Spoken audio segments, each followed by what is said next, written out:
Hello, happy Saturday, everybody. Welcome to Elite Weather Forecasting. I am your meteorologist, Mr. G, with you on a Saturday afternoon. It's a beautiful Saturday out there for some people. Clearly not a beautiful day here across Denver, Colorado. It's our city of the day. Well, we're seeing that snowfall. I think that's Arrowhead Stadium where the Colorado Rockies play, but please somebody confirm in the video in the comments whether or not I'm correct about that. I'm not 100% sure, but I think it's called Arrowhead Stadium where they play at in Denver. But if there is an Arrowhead Stadium, I don't know why that's in my head, but that's what I think that one is, but I don't know for sure. So please confirm or correct me if I am wrong, but we are seeing some snow out there across the eastern Rockies and the high plains. Colorado, Denver is kind of in the high plains there. So we're seeing that snow on the eastern ranges of the Rockies and across the high plains. That snow is going to spread to the east across parts of the Oklahoma Panhandle, North Texas, and western Kansas. We're going to be seeing that snow. It's also going to consist of some mixed precipitation, freezing rain, some sleet as well, and we're going to see some of that snow out there across the plains and the eastern Rockies from our storm system that's moving across the Midwest, headed over to the Great Lakes, and eventually the Atlantic and the Mid-Atlantic and the Northeast. We're going to see that storm system bringing some wet weather and some thunderstorms, some warmth, and then those storms, and then cold and wind and just wintry conditions. So a complete change in the weather as the time progresses here, and we're seeing that snow out there right now across the eastern Colorado through Denver. We're looking at that snow. It's cold enough for sticking. Those temperatures are in the upper 20s right now. It's about 28 degrees with that snowfall. So let's move on now as we take a look at the rest of the 48 states of the weather forecast here. All right, so now it's time to talk about the weather forecast for the rest of the country, not just Denver, Colorado, as they deal with that snowfall out there. As we take a look at our first map, this is our national radar, and here we are as we're looking at Colorado right here, and we're seeing it looks like rain, but there is if you look closely, we can zoom in on the map there, we can see right there where Denver is, that snow is falling, but you can see to the east of Denver it is still warm, and actually it's okay, so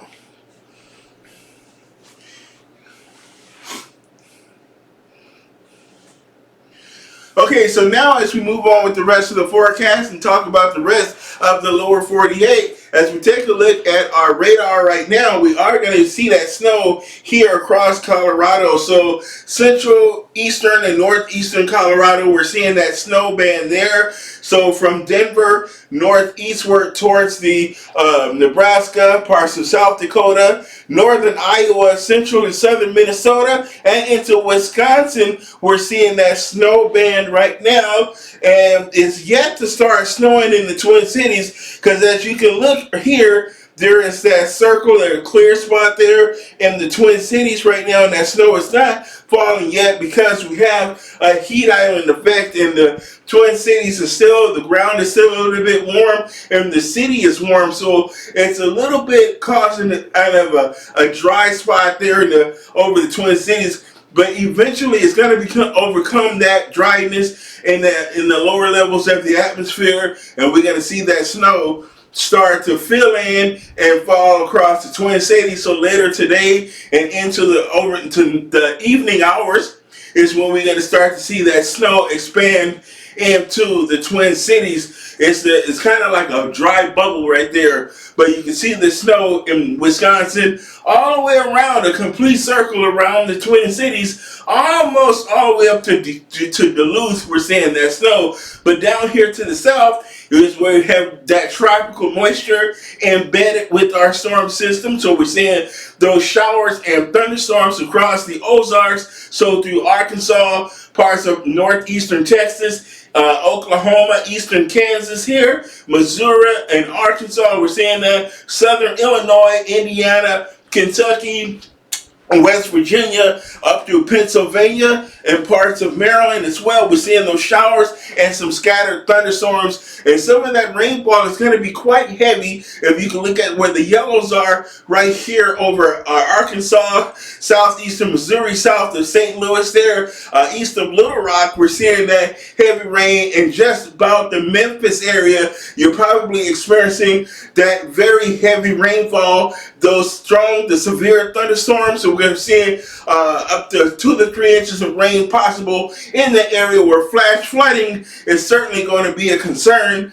this afternoon and this evening across those regions. So please be weather aware and take precaution and don't do anything dangerous or stupid that could get you swept up or drowned in a flash flood or anything like that. Here is our temperature outlook for right now. We're seeing where that really cold area is across the high plains. So North, South Dakota, Montana, Wyoming, we are seeing those temperatures in the 20s right now. We're seeing the low to mid 20s across North Dakota, those low to mid 20s across South Dakota, and into Minnesota. We're seeing those temperatures from the upper 20s in the north to the lower 30s down near the Iowa border. So Rochester and the Twin Cities, we're seeing temperatures of about 30 to 32 degrees. And then a little bit further to the south through Iowa, those 20s, those temperatures in the upper 20s across the northwest, and then to the low to mid 30s down towards the Missouri border and down through the Missouri area. We're seeing those 34 to about 45 degrees for those temperatures. But if we go further to the south into Texas, southern Arkansas, Louisiana, Mississippi, Alabama, Georgia, Florida, we're seeing those temperatures still pretty warm. You are south of our cold front, our very, very unseasonably strong cold front right now. That you can identify where that cold front is, right about in this region here, from the Ohio Valley down through the Appalachian Mountain Range to Shenandoah, down into the upper Mississippi River Valley here, down through the Ozarks to central and southern Texas, back over towards El Paso, Texas, and the New Mexico border here. This is our cold front. You can see our frontal boundary here. Right here, you can tell this is where that spin in the atmosphere is across the eastern Great Lakes, our area of low pressure right there. So you can identify different features that's taking place just by looking at the temperatures, and look at the warm air advection out ahead of our advancing storm system. Those temperatures all the way up into the mid 70s right here near Augusta, Maine, Portland, Maine, 78. But if you go inland, you see it's 65 there across the near the New Brunswick border of Canada there in northern Maine, 65. So you see that temperature difference across the front. 78 in Portland, 65 up there to the north, 79 in Boston. But check out that 62 at Syracuse right there, 62. That's Syracuse, New York right there. We're going to see those colder temperatures that contrast. 81 in New York City and out there on Long Island, 80 in the DC, 82 down there in Virginia. So we're still seeing that summer-like warmth right along the 95 corridor all the way down to Florida, and we're seeing those temperatures in the 80s. And then over toward the southwest, we're seeing that warmth across the deserts again, those warmer temperatures in the 70s and 80s, but we're seeing that colder air across the northwest. So from Washington and Oregon, Northern California and Nevada through Idaho, Utah, and Northern Arizona, north of the Monkey Island Rim, right about here, the I-40 corridor, we're seeing those temperatures very cold in the 30s and 40s, so very cold weather to the north, but still quite nice in the southwest and along the California coast. So I-5, 101 corridors, still those temperatures in the upper 50s to the 70s on the interior, and maybe 80 in the Central Valley. So Sacramento, Stockton, Fresno, Merced, we're going to see those temperatures approach 80 degrees in the Central Valley. So a look at the temperatures across America right now, and here is our weather advisory. So we have a lot of advisories related to cold, and we have advisories related to rainfall and flooding. Here we have flood watches in effect across eastern Texas and southern Oklahoma. So McAllister, Oklahoma, Muskogee, Dallas-Fort Worth, Tyler, Texas, down through Waco, Austin, Texas. We're seeing that flood watch in effect across that area.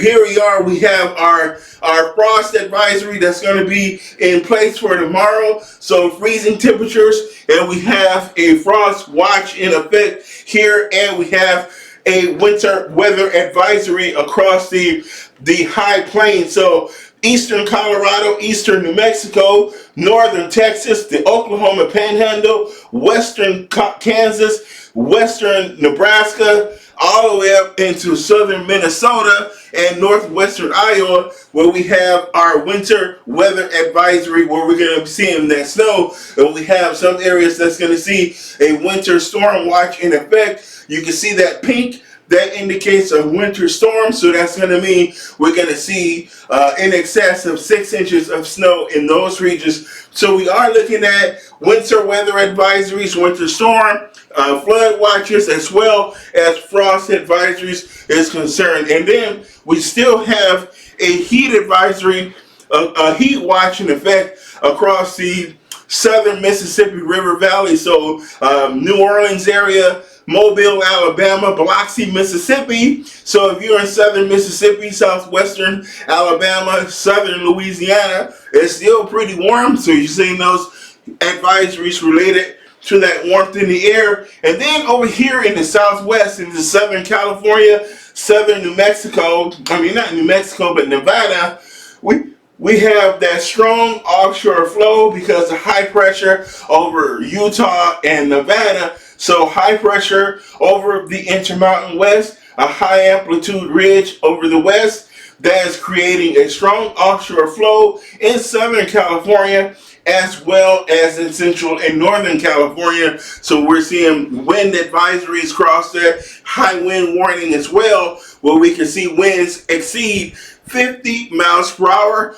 Very dry, so we also have a red flag advisory across northwestern California.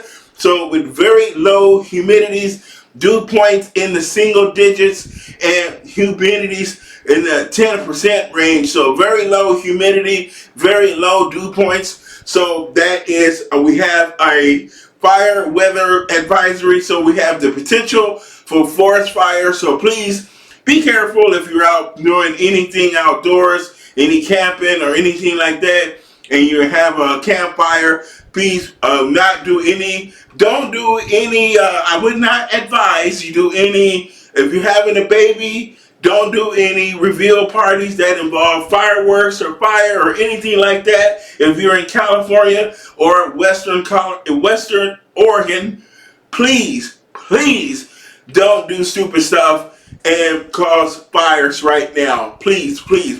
I implore you not to do stupid stuff to impress people. Please don't be stupid. All right. So I really hate stupid people. All right. So let's take a look at our geospatial map here. This is taking a look at the mean surface level pressure. This is the pressure at sea level. So at sea level, this is our pressure in the atmosphere. And you can see here to the north today, that's that high pressure moving in across the northern Rockies. This same area of high pressure is responsible for those strong offshore winds. And you can see where those winds are taking place. Look how tight that pressure gradient is. I don't know how close you can see in on there, but if you look right there, you see that offshore flow coming down into Southern California. making those winds pound offshore. So that tight pressure gradient is how you get those winds. Air flows from high to low. We do have a thermal low over here over the desert southwest. Will combine with that high pressure over the Rockies, that creates that Santa Ana winds blowing off the canyons and passes in near the Los Angeles area and the Inland Empire. Those of you who live in Southern California are familiar with the Santa Ana winds and how they work. So you will be dealing with that today and this weekend. High pressure moving. This is cold high pressure. This is not indicating warm air. This is cold Canadian, cold kind of sort of polar air that's coming down from northern Canada, and that is being pushed down into, we have a very strong jet stream, so we're seeing a troughing in the jet, and we have this ridge of high pressure building in from the west, but this is cool high pressure. This is not a compressional heating situation. This is cold air being somewhat modified because of this the middle latitudes. It's not as cold as it could be because it's still in the middle latitudes and the sun angles are still high enough that we're not seeing ridiculous polar cold, but we are seeing it cold with those temperatures in the 20s and 30s with at a modified air mass. So with the southeast, we're seeing a low pressure there, so we're seeing our showers and our warmth here. We do have area of high pressure. We have low pressure up there in Canada, and in the northeast we're seeing our storm system. You can kind of pick out where our frontal boundary is here, right in this region. You can kind of see that. So there we are with our storm system advancing across the country, and the high pressure that's going to be pushing in behind it with those northwesterly winds and those much colder temperatures. Again, tomorrow we're going to see much of the same with our area of low pressure right there that's going to be moving across the Ohio Valley over toward the northeast. And then for Monday, there is that cold air set up here across New England. That's going to bring snow to parts of the interior of the Northeast. So the interior of Maine, Vermont, New Hampshire, upstate New York, near the Buffalo area, Syracuse, Erie, the western Pennsylvania, Pittsburgh, you guys are going to be getting your first snowfall potential of the season. But here we are with that expanding high pressure from the west. So that air mass where we saw that snow and colder air is going to modify a bit to the south. But unfortunately to the north, we're going to remain in a northwesterly flow. So it's going to stay cool and a little bit on the cold side across the upper Midwest and the northern plains, but a bit further to the south across parts of the central and southern plains. So maybe Kansas, Oklahoma, Texas, New Mexico. It's going to warm up a little bit as we head into your Halloween, but we're still going to see it very cold across the Midwest as we have a mainly northerly flow. But we're going to have that combined northeasterly flow along our East Coast storm and our northwesterly flow around the top of this ridge. So we're going to have that flow coming from the north, which is going to keep things cold across the Great Lakes. So a cold Halloween is in store for you folks on the East Coast. That's going to combine to make it colder all the way down to the south as well. So colder weather for the east, a slight warm up across the western U.S. So get ready for that. So here's a graphical look at our weather forecast. This is what the weekend will look like. We'll see that snow we're seeing right now across the upper Midwest, northern Wisconsin, southern Minnesota, northwestern Iowa, South Dakota, Nebraska, Colorado, Wyoming. We're seeing that snow, but there is a stripe of mixed precipitation and some freezing rain. Central Wisconsin, southeastern Minnesota, central Iowa, central Nebraska, northwestern Kansas, and eastern Colorado. We're going to see that stripe of mixed precipitation or that rain and snow mix.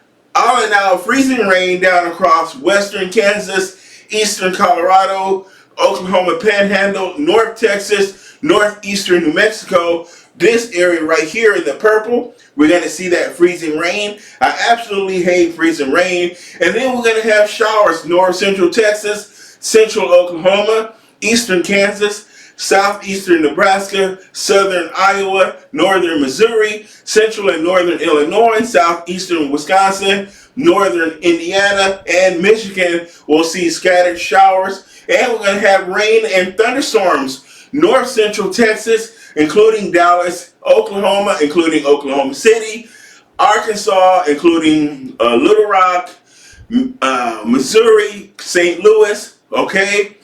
Illinois, Springfield, Indiana, Indianapolis, Cleveland, Ohio, Cincinnati, Ohio, Evansville, Ohio. So if you're in Ohio Valley, Illinois Valley, the Missouri Valley, the Ozarks, and north central Texas, severe weather is going to be possible for that region this weekend. Warm weather across the southeast, warm and dry. So Louisiana, Mississippi, Alabama, Georgia, Florida, South Carolina, North Carolina. Pretty nice there in Virginia, Kentucky, West Virginia, Maryland. But we're going to start to see rainfall moving into New York first, and Boston and Massachusetts. On the West Coast, not much to worry about other than those Santa Ana winds and that a bit of warmth and dryness in the air. So very dry across the southwest and up the west coast. Dry in the Pacific Northwest as well, with a bit of an onshore flow as that flow is coming in onshore or over the top of the ridge, and that air circulates this way around that ridge and blows offshore in Southern California. Hence the reason for the offshore flow, as air flows clockwise around areas of high pressure. And the North Continental Ridge is a very large area. It's a semi-permanent area of high pressure that exists over the Rockies in the fall and winter in the United States. It's kind of like the Aleutian Low in Alaska. It's kind of semi-permanent. It shrinks, expands, moves left or right, north, south slightly, but overall stays in the same position. So how the weather prevails depends on the position of these semi-permanent features. When they shrink or flatten, it will allow storms to pass across the north into the east, bring stormy weather across the Midwest and the Great Lakes, and eventually to the Northeast. But a lot of it depends on the positioning of the continental blocking high. So that area of high pressure over the Rockies is it's building and strengthening right now. So that's going to force that colder mountain air to the east into the Midwest and into parts of the southern plains and into the mid-south. So we're going to see that colder weather, that snow, that severe weather. So a lot of interesting dynamics in play for this weekend's and early next week weather forecast. So here is your Saturday afternoon across the Northeast. Near record warmth. I showed you those temperatures in the 80s right now.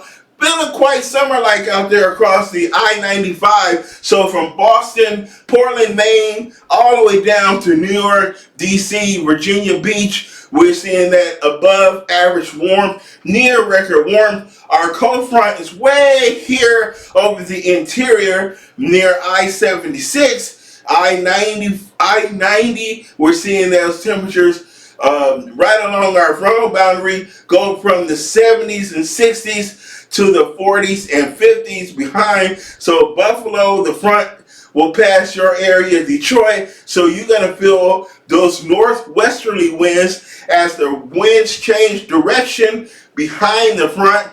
Instead of coming from the southwest, those winds are going to change to the northwest behind that advancing cold front. And it's going to bring those winds in to 40 miles an hour. Those gusty. It's going to be colder. It's going to be drier. That bite to the air, that real winter chill you're going to feel as you move into the Halloween break there. Or Halloween, I don't know, it's not really a holiday, a festival. It's more of a festival. So if you're in Detroit, Buffalo, Syracuse, Cleveland, you're going to see Pittsburgh, you're going to see that bite in the air. So the Halloween, pre-Halloween parties or activities, it's going to be cold there, but south to the front, still going to remain beautiful before the showers move in to your area briefly there. Before our system advances,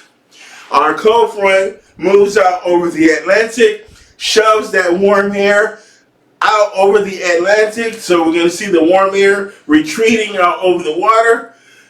That colder air is going to rush in and take its place. So we're going to see that cold northwest winds expand to the big cities along I-95. So Portland, Boston, New York, Washington, Philadelphia, down through Baltimore, the big cities. You're going to feel that chill come next week. So come the Halloween Monday to Halloween Tuesday, you're going to feel that chill and that sharp cool down. You're going to notice it. It's going to bite because you're not used to it. You remember you just dealt with the 70s and 80s, and you're going to drop to the 40s and 50s. So it's going to be kind of a shock to your system as you head into next week. So tomorrow, the rain will spread throughout the Northeast. So we're going to see those showers along the interior. Remember, our front will pass. So we're going to start to see some of this pull away some of that rainfall. So we're going to see that rain showers in central and northern Illinois, Indiana, Ohio, southern Michigan, western and northern Pennsylvania, southern and eastern New York, or western New York to eastern New York, Connecticut, Rhode Island, Massachusetts, Vermont, New Hampshire, and Maine. We're going to see those showers. It's going to be showery. No thunder expected in those regions. However, south of the warm front, we're going to see some thunderstorms work into the forecast. So southern Pennsylvania, New Jersey, Maryland,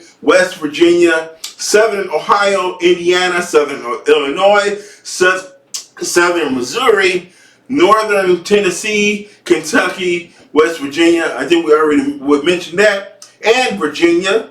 We're going to see thunderstorms. So we're going to see a round or two of thunderstorms with some isolated severe weather possible, damaging winds, some hail, very heavy rainfall, but that will be brief before it changes to showers. And then those winds from the northwest, as the front sweeps through, those northwesterly winds, the skies will eventually clear out overnight, but becoming noticeably colder and noticeably windy. Then the snow will move in behind a secondary system as we move into the week ahead. So snow potential Tuesday night into Wednesday. So it's going to get damn right cold in the Northeast and the Great Lakes. We're going to see it cold through Wisconsin, Green Bay, Marquette, Michigan, down through Detroit, Traverse City. Going to see that cold.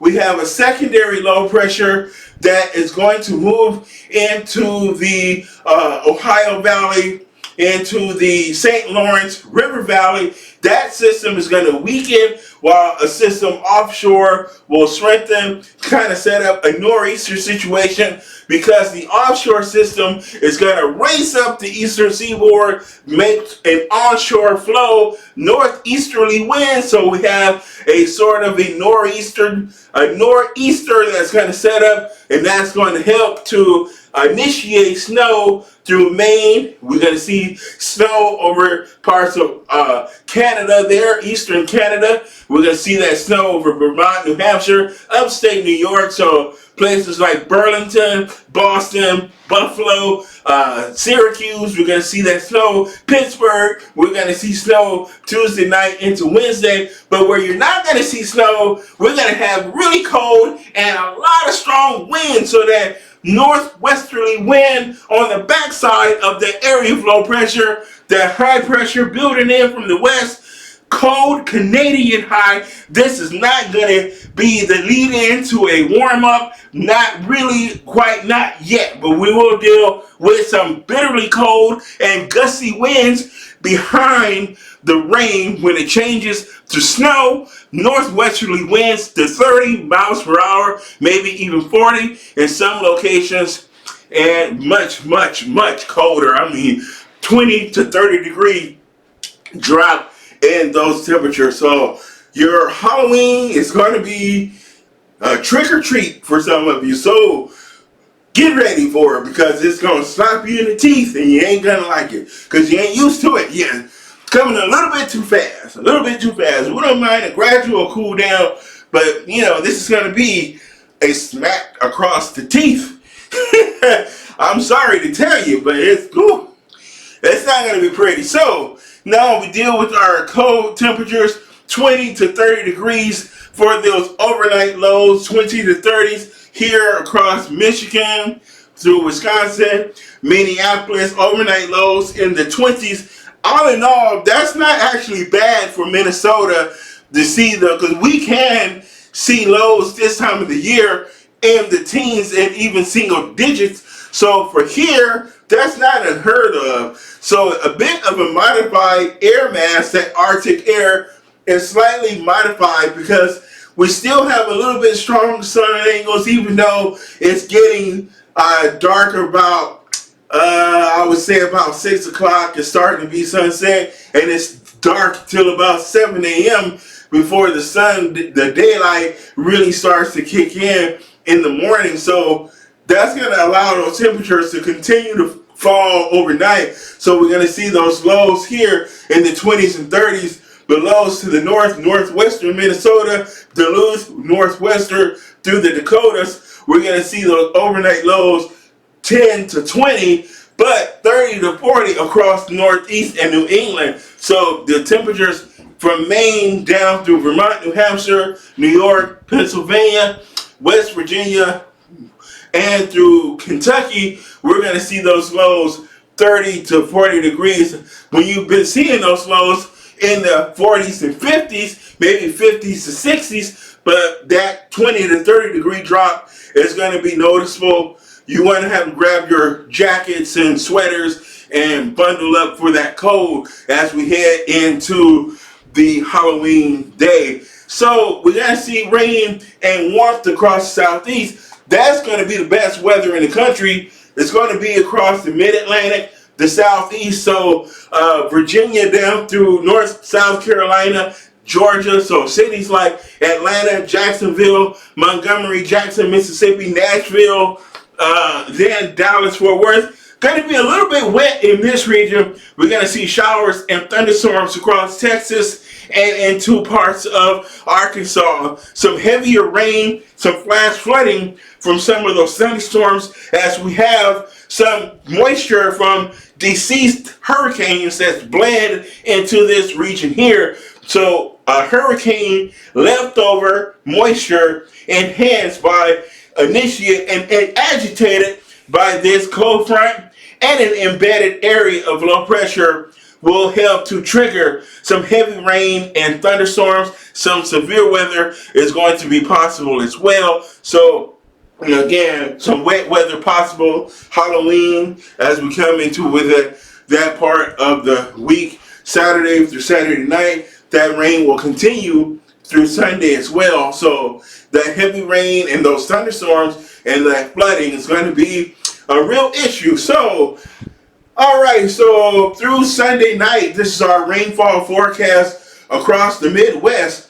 So from Mexico, Central and West Texas, so including Dallas, San Antonio, Waco, Austin, going to see that moisture again from those two tropical systems, Otis and Norma, that affected Mexico.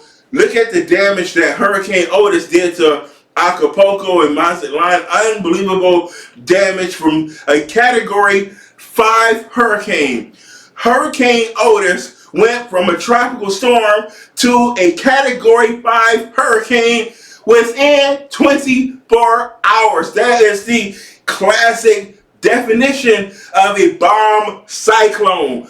Boom! Tropical storm to a Category 5 hurricane with 168 miles per hour winds. It slammed into Acapulco, Mexico. The damage was tremendous. Utter devastation down in Mexico. Our thoughts and prayers go out to the folks in Mexico that dealt with two powerful hurricanes back to back. And we're even watching the potential for another hurricane to develop down off the coast of Mexico and follow the exact same track of Norma and Otis. The potential for a third significant hurricane off the coast of Mexico. Very, very serious, and we pray that that forecast doesn't hold because they can't take it anymore. So whatever folks need to do to donate, the government or whoever, the Mexican government, the U.S. government, the Red Cross need to get down there and assist those folks, assist them with their rebuild, get their lives back together, because we would want somebody to do the same for any of us if we were hit by any natural disasters like that. That was unbelievable and sad. Just unbelievably sad. That's the effects of the climate change and El Nino, which is why it's important to address the issue of climate change and the effects that climate change has on the intensity of broad-scale atmospheric events like El Nino and La Nina, how much more intense those events are because of the climate warming at the surface level of the water, with those warmer than average water temperatures are leading to these intense hurricanes. We even had a late but fairly active Atlantic season as well. We were blessed without too many major hurricanes hitting any significant land masses. Most of the stronger storms stayed out over the sea and maybe made a glancing blow to some of the Caribbean islands down to the south, like Puerto Rico, which is still reeling from Hurricane Maria, which caused some damage a couple of years ago and utterly devastated the Puerto Rican island. So they're still rebuilding. Was it Maria? Well, there was a significant hurricane. I think it was a Maria, but I have to look at the records, and so because I'm not 100% remembering the name of that hurricane, but I think it was Maria or something like it. But anyway, they were impacted by a significant hurricane. So let's move on with the forecast. Mr. G got on the tangent because I'm very passionate about the effects of climate change and which is why I'm doing this for a career in the broad scale effects of these climate conditions and the weather cycle, the water cycle, hydrology, and those types of things. But here is my least favorite thing to talk about in the weather. My least favorite weather phenomenon, which is freezing rain. I utterly hate freezing rain with a passion because the injuries that it can cause, slippery walkways and driveways, porches, they don't salt their porches, or you don't know, it's a silent death. It just sounds like rain. And the rainwater refreezes as it hits the surface, because what's happening, you have frozen precipitation falling out of the clouds, which melt because there's a layer of warm air at the low levels of the atmosphere. There is a layer of warm air, but then the air refreezes just above the surface. So those raindrops that fall as snow, they melt and then refreeze the minute they hit the ground, or refreeze right before hitting the pavement. So now you have that glaze of freezing rain, and depending how hard it rains, you can either have a thin glaze to several hundredths of an inch to maybe even as much as an inch of frozen liquid on the ground. So it's going to make for very slippery conditions. So parts of Kansas, Oklahoma, North Texas, as we head through tonight and into tomorrow morning, please watch out. Be careful out there with that freezing rain and any sleet that may fall as well. Make sure I have a pair of shoes, but I have some spikes that I can slip over my boots that I wear whenever we have freezing rain or any significant amounts of snow, because I catch the bus and the train to go to work. So I take public transportation in the morning and in the afternoon going to and from work. So you have to do something so that you don't slip and fall in the ice. And I can't afford Mr. G getting old, so I can't afford to have no broken hip because I fell in the ice. Now I ain't trying to go out like no punk, no sucker like that. So be careful out there if you're in that area and you have to deal with that freezing rain.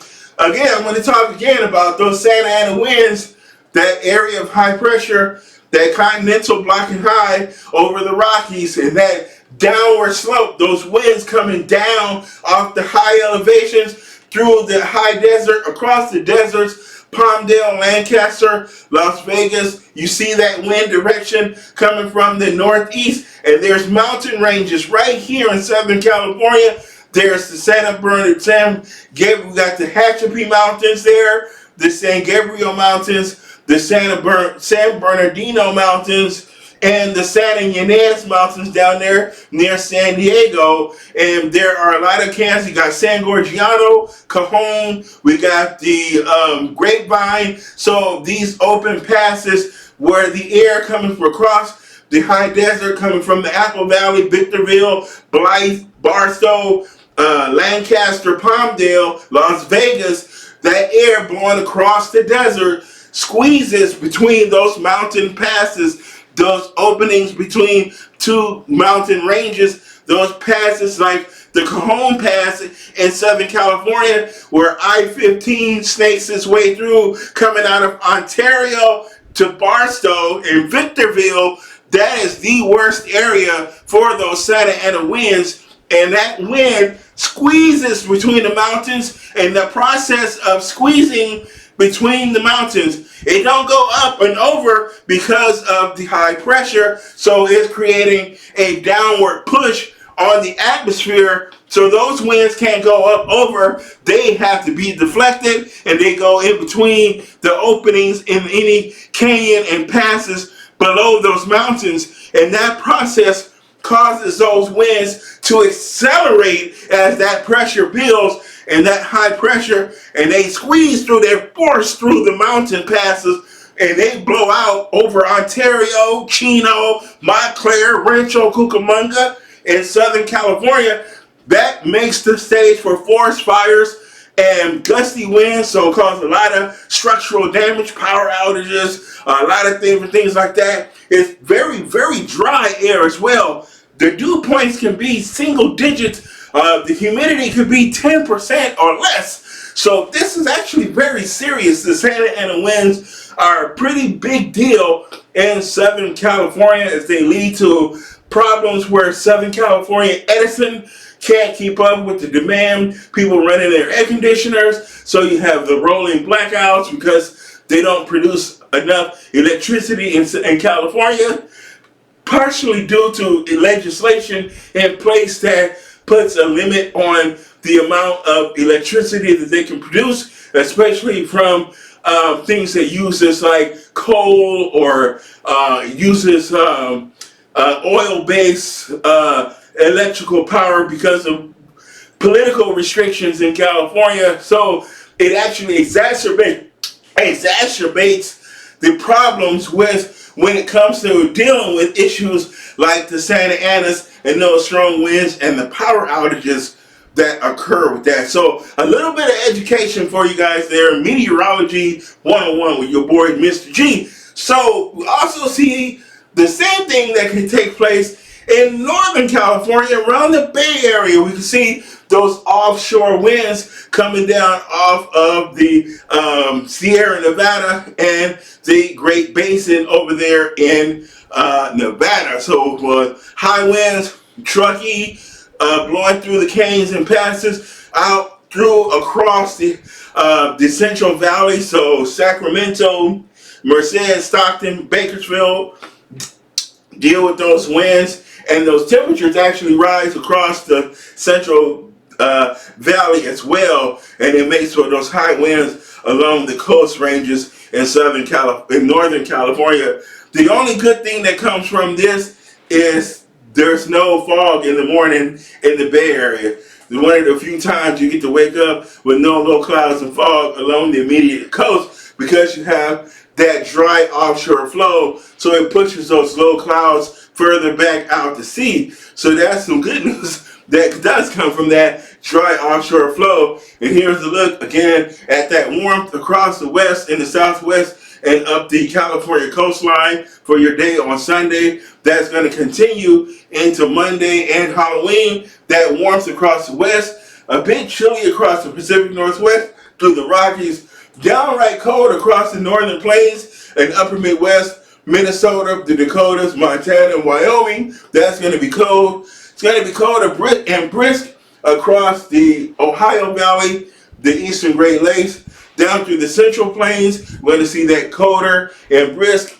Those showers and storms along the East Coast will continue for your Halloween day, but that's going to push on out later in the day, and then that colder and brisk air is going to flood in behind it. That beautiful weather will continue the mid-Atlantic down across the southeast, down to Florida, and along the Gulf Coast. But you're going to see some showers and storms from Texas, Louisiana, Mississippi, Alabama, northern Georgia, central North Carolina, Virginia, and up into the Northeast. You're going to see those showers and thunderstorms on Halloween day. So we're coming into what could be a very strong El Nino. It's already showing signals of being one of the strongest El Ninos ever. So I'm just desperate to see how this plays out. But what typically happens with El Nino is that we have less snow across the Midwest, the Great Lakes, and the Plains. Less snow and warmer than average is what we typically see during El Nino. We see very wet conditions across the southeast, along the Gulf Coast, and the mid-Atlantic and the Northeast. And we tend to see a lot of nor'easters along the Northeast as well. But then we see a lot of storms along the West Coast, and especially Southern California and Arizona, as a lot of those storms, instead of going northward, a lot of storms in the winter go northward into the Pacific Northwest and British Columbia. But in El Nino, they kind of come straight out of the Central Pacific and right into Southern California. And sometimes they come from the Central Pacific, like near Hawaii. We call it the Pineapple Express or the Atmospheric River. And that brings that rainfall into California and along the southern deserts down. And that takes a track across the southeast and then becomes a nor'easter and head up the East Coast. But high pressure remains in charge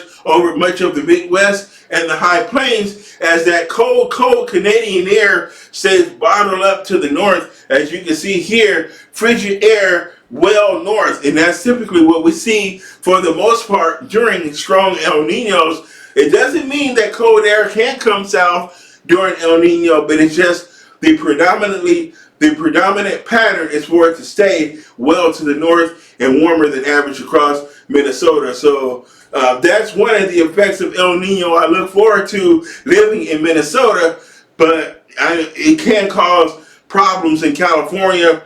The excessive amounts of rainfall, the mudslides, there's a lot of problems with the flooding, and then it can cause issues along the Gulf Coast as well. We see an intense increase in the amount of snow in places like Texas, Oklahoma, Arkansas.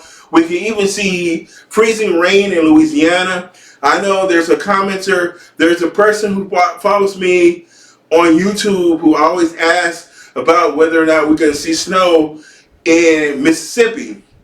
Now, Mississippi is in what I like to call the freezing rain zone.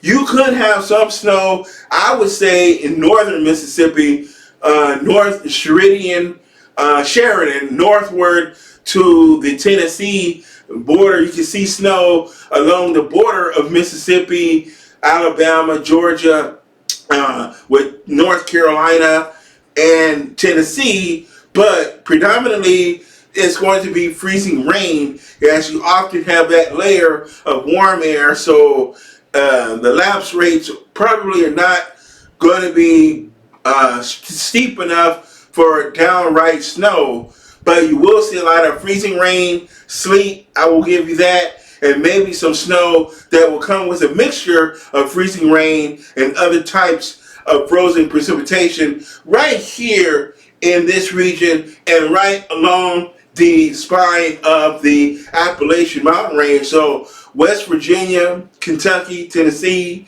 Pennsylvania could see a lot of periods of freezing rain and sleet and ice and things like that when there's an El Nino. So that's because of a lot of dynamics with the upper air pattern and things like that. So that is something we're going to keep a watch out for, and I will give you a heads up in the weather forecast videos if I see any of that potential with that freezing rain and snow, anything in the south, because y'all don't handle it well.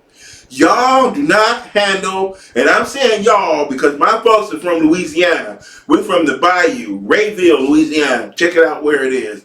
We're from the swamp, and y'all don't handle snow or either freezing. People leave their vehicles abandoned on the road. Where are you going if you left your car? You can't drive. You can't. How you gonna walk?